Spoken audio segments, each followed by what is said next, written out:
ಈಗ ವೆಂಕಟನಾಥ ಸರಸ್ವತಿ ಅಷ್ಟೇ ಇನ್ನ ಪ್ರಖ್ಯಾತಿ ಹೊಂದಿದ ಪಾತ್ರಗಳು ಅಂದ್ರೆ ಗೋಪಿಕಾಂಬಾ ಪಾತ್ರ ಆಗಿರ್ಬೋದು, ತಿಮ್ಮಣ್ಣ ಭಟ್ರು ಅಥವಾ ಸೀತಕ್ಕ, ಈ ಎಲ್ಲಾ ಪಾತ್ರಗಳು ಕೂಡ ಅಷ್ಟೇ ಪ್ರಸಿದ್ಧಿಯನ್ನ ಹೊಂದಿತ್ತು. ಸೊ ಆ ಪಾತ್ರಗಳ ಬಗ್ಗೆ ಅವರ ಒಡನಾಟ ಹೇಗಿತ್ತು ಸೆಟ್ಸ್ ಅಲ್ಲಿ ಅಂತ? ಸೊ ಅವ್ರ ಪಾತ್ರ ನಾನು ನೋಡ್ತಾ ಇದ್ದೆ, ಬಹಳ ಚೆನ್ನಾಗಿ ಅದ್ಭುತವಾಗಿ ಮಾಡಿದ್ರು ತಿಮ್ಮಣ್ಣ ಭಟ್ರು ಅವ್ರ ಪಾತ್ರನ. ನೋಡಿದ್ರೆ ತಿಮ್ಮಣ್ಣ ಭಟ್ರು ಹಾಗೆ ಇದ್ರೇನೋ ಅನ್ನೋ ಒಂದು ಫೀಲಿಂಗ್ ಬರೋದು ನಮ್ಗೆ. ಬಹಳ ಚೆನ್ನಾಗಿ ಮಾಡಿದ್ರು. ಹಾಡು ಹೇಳೋದಿರ್ಬೋದು, ದೇವರ ನಾಮ ಹೇಳೋದಿರ್ಬೋದು, ವೀಣೆ ನುಡ್ಸೋದು, ಅವ್ರದ್ದು ಆಕ್ಟಿಂಗ್ ತುಂಬಾ ಇಷ್ಟ ಆಗಿತ್ತು. ಒಂಥರ ನೋಡ್ತಾ ಇದ್ರೆ ನಮ್ಗೆ ಒಂಥರ ನಾವು ಮಾಡಿದ್ವಾ ಆ ಕ್ಯಾರೆಕ್ಟರ್ನ ಅದು ಅಂತ ಅನ್ಸಕ್ ಶುರು. ಅಷ್ಟು ಬಾಂಡಿಂಗ್ ಇರುತ್ತೆ ಕೋ ಆರ್ಟಿಸ್ಟ್ ಸರಸ್ವತಿ ಇರ್ಬೋದು, ಗೋಪಿಕಾಂಬ ಅವ್ರು ಇರ್ಬೋದು. ನಾವು ಗೋಪಿಕಾಂಬ ಅವ್ರ ಜೊತೆ ಆಕ್ಟ್ ಮಾಡ್ತಾ ಇದೀವಿ ಅನ್ಸುತ್ತೆ ಹೊರತು ಅವರು ಶ್ರೀಲತಾ ಅವ್ರ ಜೊತೆ ಇದೀವಿ ಅಂತ ಅನ್ಸಲ್ಲ. ಸೊ ಸೀತಕ್ಕ ಕ್ಯಾರೆಕ್ಟರ್ ಮಾಡಿರೋರು ಕೂಡ ತುಂಬಾ ಚಿಕ್ಕ ವಯಸ್ಸಿನವ್ರು ಅನ್ಸುತ್ತೆ.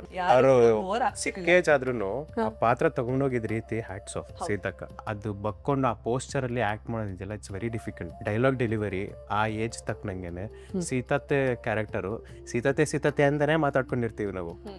ನಾವು ಭವಾನಿ ಅಂತ ಯಾವತ್ತೂ ಕರೆದೇ ಇಲ್ಲ, ಸೀತತ್ತೆ ಅನ್ಕೊಂಡೆ ಅಜ್ಜಿ ಅಂತ ಕರೀತಿದ್ದೆ. ಇವಾಗ ನಮ್ಗೆ ಶಾರ್ಟ್ ಕಟ್ ಆಯ್ತು, ಅವ್ರು ಈ ಪೋಸ್ಟರ್ ಇಂದ ಹಿಂಗೆ ಬರ್ತಾರಲ್ಲ ಕಟ್ ಆದ ತಕ್ಷಣ ಆಚೆ ಒಂದ್ಬಿಟ್ಟು ಜಾವಿಯಲ್ ಆಗಿ ಮಾತಾಡ್ಕೊಂಡು ಏನಮ್ಮ ಹಂಗೆ ಹಿಂಗೆ ಮಾತಾಡ್ಕೊಂಡಿರ್ತೀವಿ. ನಾವು ರೇಗಿಸ್ತಾ ಇದ್ವಿ, ಸೀತತ್ತೇನೋ ಇದು ಹಿಂಗ ಆಡ್ತಾ ಇದೆ ಅಂತ. ಅವರು ಥಿಯೇಟರ್ ಬ್ಯಾಕ್ ಗ್ರೌಂಡ್ ಆಗಿರೋದ್ರಿಂದ ಆ ಪೋಸ್ಟರ್, ಆ ಬಾಡಿ ಲ್ಯಾಂಗ್ವೇಜು, ಆ ವಾಯ್ಸ್ ಚೇಂಜ್ ಅವರ ಏಜ್ ತಕ್ಕನಂಗೆ ರಿಯಲಿ ಹ್ಯಾಟ್ಸ್ ಆಫ್. ತುಂಬಾ ಚಾಲೆಂಜಿಂಗ್, ಬಹಳ ಕಷ್ಟ. ಆಕ್ಷನ್ ಆದ ತಕ್ಷಣ ಲೈಕ್ ಬಾಡಿ ಬೆಂಡ್ ಆಗಿ ಅವರು ವಾಯ್ಸ್ ನಡ್ಗೋ ವರ್ಸಲ್ಲಿ ಏನೋ ಹಿಂಗೆಲ್ಲ ಹೇಳೋರು ಲೈಕ್